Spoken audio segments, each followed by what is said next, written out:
আমরা আছি হালদা নদীতে। এখন ডিম চারার সময় হয়েছে, সে কারণে হালদা পাড়ের ডিম আহরণকারীরা অপেক্ষার প্রহর গুনছেন। আজ বা রাতে হয়তো ভারী বর্ষণ হলে বা পাহাড়ি ঢল নেমে আসলে যে কোনো সময় কিন্তু মা মাছ ডিম চারতে পারে। আপনারা জানেন প্রতি বছর হালদা পাড়ে রুই জাতীয় বা ব্রড জাতীয় মা মাছগুলো ডিম ছেড়ে থাকে।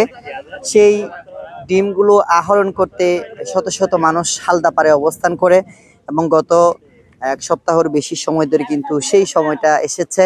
রাউজান সহ হাটহাজারী অংশে ডিম আহরণকারীরা বিভিন্ন পয়েন্টে কিন্তু তারা থাকেন, অবস্থান করেন শুধুমাত্র কখন ডিম ছাড়বে মা মাছ সেই কারণে। আবার সেই ডিম দেওয়ার পর মা মাছগুলো হ্যাচারিতে প্রক্রিয়াজাত করার পর যখন পোনা বা রেণু হয় তখন সেগুলো কেজি প্রতি 1 লক্ষ টাকা থেকে শুরু করে সর্বোচ্চ প্রায় 2 লক্ষ টাকা পর্যন্ত কেজি দরে বিক্রি করা হয়ে থাকে।